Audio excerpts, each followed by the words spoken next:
Hello everyone, in this lecture we will talk about fat metabolism.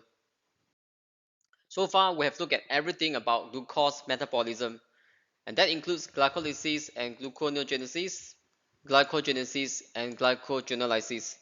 Basically these pathways produce energy in time of need, either anaerobically through lactic acid fermentation or aerobically through citric acid cycle and the oxidative phosphorylation. But in fact, about 30% of our energy we use in a day comes from the fat molecules, which have connections with the molecules from these pathways. Why is it so? Remember, I told you that fat have higher energy content than the carbohydrates, and therefore they can supply a large amount of energy we need. So today we'll look at the lipolysis process, which is the breakdown of fats, and beta oxidation, the process from which we produce acetyl coenzyme A, which can then be fed into the Krebs cycle and the electron transport chain for ATP production. And these are the learning outcomes for this session. You may read it for yourself.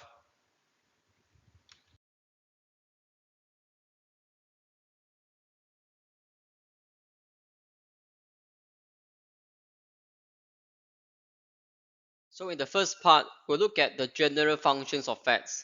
We need fat in our body for many reasons. First of all, we need fat to be healthy and to look beautiful. And here are just some general functions of fats. So fat is a major source of energy as mentioned just now. We need fats to absorb and to transport the lipid-soluble vitamins such as vitamin A, vitamin D, vitamin E, and K. So these are the lipid-soluble vitamins. And they also need fats for the protection of our internal organs.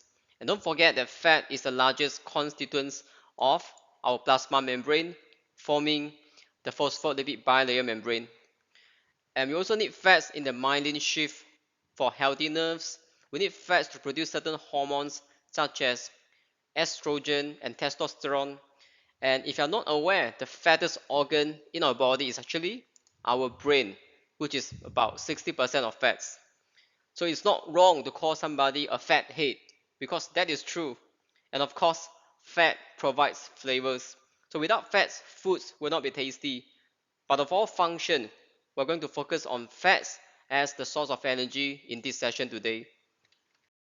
So we store the fat molecules in the form of triglyceride or triacylglycerol. That's because it is a very efficient energy storage molecule. But most people get confused that we can break down any types of fats, including cholesterol. But we can't. So we cannot expect to eat a lot of oily food and to get rid of cholesterol by metabolism because cholesterol cannot be catabolized in our body. What do we do is to excrete cholesterol in the form of bowel juice. So we cannot expect to eat an oily food every day and expect a low cholesterol level by having exercise regularly. That is very wrong because we can't do that just with our metabolism. So showing here you have the triglyceride molecule. Tri means three. So you have three fatty acid chains that are linked covalently to a glycerol molecule. So where can you find triglyceride molecule? You can find in the white adipose tissue. So there is another type of fat tissue which is known as the brown adipose tissue. It is brownish in color because it has a lot of mitochondria and blood supply. And that brown tissue is commonly found in newborn babies for body heat generation. So showing here, you have a white adipocyte, which is the fat cell. So you can see numerous mitochondria, while the biggest lump in the center is the vesicle carrying the fat molecules or triglycerides. Here is where we get our energy from, beta oxidation. But we need to understand why is fat such a good storage molecule. So over here you have a glucose molecule versus a long fatty acid chain. What observation can you make out of these structures? First of all, a single molecule of fatty acid has more carbon atoms or more covalent bonds than a single glucose molecules. While a second observation is that the fatty acid is very much reduced than the glucose molecule. So what do I mean by having more reduced? Well, if you look at the structure of the fatty acid, you can see that these carbons are all attached with hydrogen atoms, while glucose is still attached to some oxygen or hydroxyl groups. Remember, energy is about releasing energy by oxidation. So if we oxidize a very reduced substrate, it releases more energy than a partially oxidized substrate. And therefore, we say triglycerides are packed with more energy than sugars. So what happens in oxidation? Well, we convert fatty acid into carbon dioxide and water molecules. And this water molecule is known as the metabolic water because it is a product of metabolism. In fact, you can survive a day without drinking water because you also produce the metabolic water from your electron transport chain. And there are some animals that are very efficient in doing this, such as the camels. So they can survive for 5 to 6 months without water. That's because they store a lot of lipids in their humps.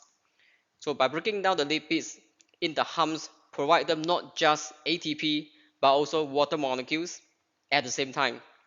Well, a second reason is that they need so much fats for insulation. So in deserts, the temperature can be cold in the night, so they need some fats to keep them warm as well. Now you know that fats is compacted with energy. So for a man at 70 kilogram, roughly 11 kilogram will be fat. And you think that is a lot of fat.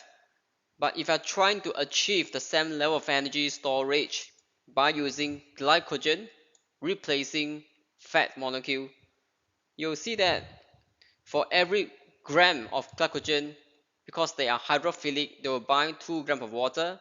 And because glycogen only contains half the amount of energy content than the fat molecules, you have to put on this extra amount of weight, which is 11 times 2 to make up the energy content difference plus 2 times the same value because of the water retention by these glycogen molecules. That person will become eventually 136 kilogram. And therefore, we should be thankful of fats. Because of fat, we are not really that fat. Again, this is how a triglyceride looks like. It is made of one glycerol that is attached with 3 long fatty acid chains by the ester bonds. So these 3 are known as the ester bonds, which is a type of covalent bond that's very strong. So when the ester bond is hydrolyzed, these fatty acids can be further catabolized to produce even more energy. Okay, showing here you have a single chain of fatty acid. Since every carbon here is attached with hydrogen, we say that this molecule is fully saturated. But sometimes we may encounter with this delta symbol, such as delta 9. So delta means when you have got a double bond. And delta 9 means you have a double bond in between carbon number 9 and carbon number 10. So whenever you have a double bond, it can come in 2 different configurations because the hydrogen atoms around the double bond can attach in 2 different ways. So in the trans configuration, the hydrogen atoms will attach in the opposite directions of the double bond. While for the cis configuration, you will find that these hydrogen atoms are attached at the same side of the double bond. So for the trans configuration, you will see that they will form a straight chain structure. As for the cis configuration, because of that steric hindrance you have in the molecule, it will form a kink or a bend in the structure. And for this reason, the trans fat is a more compacted structure than the cis fat. As a consequence, both trans fats and saturated fats are unhealthy because they tend to line your arteries and eventually blocking your blood vessels, leading to strokes and vascular diseases. On the other hand, the unsaturated fats, such as most of the vegetable oils, are healthy as they cannot be compacted due to this cis fatty acid structure. Okay, butter versus margarine. Which one do you think is healthier? For your information, butter is derived from the animal fats, which is packed with the saturated oils, while margarine is derived from plants, which is packed with the unsaturated fatty acids.